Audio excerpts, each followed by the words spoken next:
एक छोटी सी कहानी मैं आपको सुनाने वाला हूँ और 2 से 4 मिनट की ये कहानी होगी। हो सकता है आपके जीवन में एक बहुत बड़ा बदलाव लेकर आए और एक सही डायरेक्शन आपको दिखाए।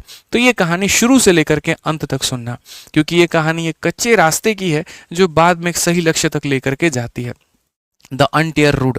ठीक है, तो कहानी मैं शुरू करता हूँ और आपसे शालीनता की एक एक्सपेक्टेशन लगा करके चलता हूँ कि आप मेरी बातों को बड़े ध्यान से सुनेंगे मेरे भाई। तो कहानी एक गांव के बाहर की है। ठीक है, एक गांव के बाहर शहर की ओर। देखो मैं कहानी शुरू करता हूँ, ठीक है, बहुत ध्यान से समझना है यहाँ पे। ठीक है, 2 दोस्तों की कहानी है और बहुत बड़ी सीख आपको मिलेगी। ठीक, तो एक गांव के बाहर शहर की ओर जाने वाले 3 छोटे रास्ते थे। हर सुबह 2 दोस्त थे, एक विक्रम और एक रमेश। शहर पर काम के लिए जाया करते थे। शुरुआत में दोनों जो है वो रोज रोज नया रास्ता चुनते थे। कभी खेतों के बीच से, कभी झाड़ियों के बीच से, कभी सूखे नालों के किनारे से। हर रास्ते में कभी ना कोई दिक्कत आता था। कभी पत्थर आ गया, कभी झाड़ी आ गई, कभी कंकड़ लग गए, कभी कुछ हो गया। ठीक है, कहीं कीचड़ है तो कहीं कांटे हैं तो कहीं मतलब रास्ता जाकर के बीच में ही खत्म हो जाएगा। और इससे दोनों काफी ज्यादा परेशान हो गए। एक दिन मेरे भाई विक्रम थक गया और उसने यहाँ पर यह कहा कि मैं अब हर दिन नया रास्ता नहीं ढूंढूंगा। मैं परेशान हो चुका हूं इससे। एक ही रास्ता पकड़ूंगा, चाहे वो लंबा हो, टेढ़ा हो। रोज वही रास्ते पर चलूंगा और यहाँ पर उसी में अपना मंजिल बनाने की कोशिश करूंगा। अगले दिन से विक्रम जो है वो कच्चा रास्ता पकड़ लेता है।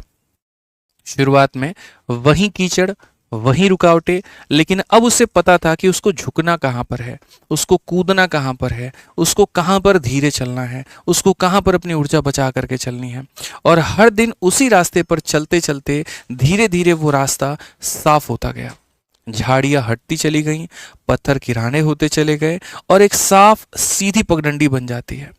अब विक्रम बिना रुके, बिना सोचे रोज समय पर शहर पहुंचना शुरू कर देता है और पहुंचने के कारण उसको उसका काम मिलना शुरू हो जाता है।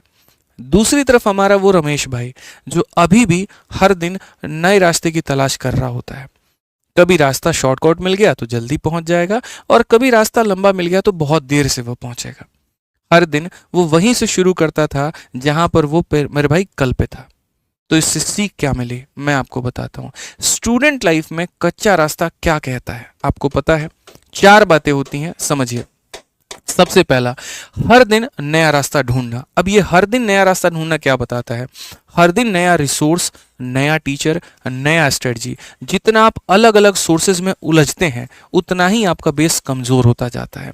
हर दिन नया पीडीएफ, नया वीडियो, नया बैच, मतलब हर दिन की जो शुरुआत है वापस 0 से करने के बराबर हो जाती है। दूसरा जो सीख मिलता है वो ये, विक्रम का एक रास्ता चुनना।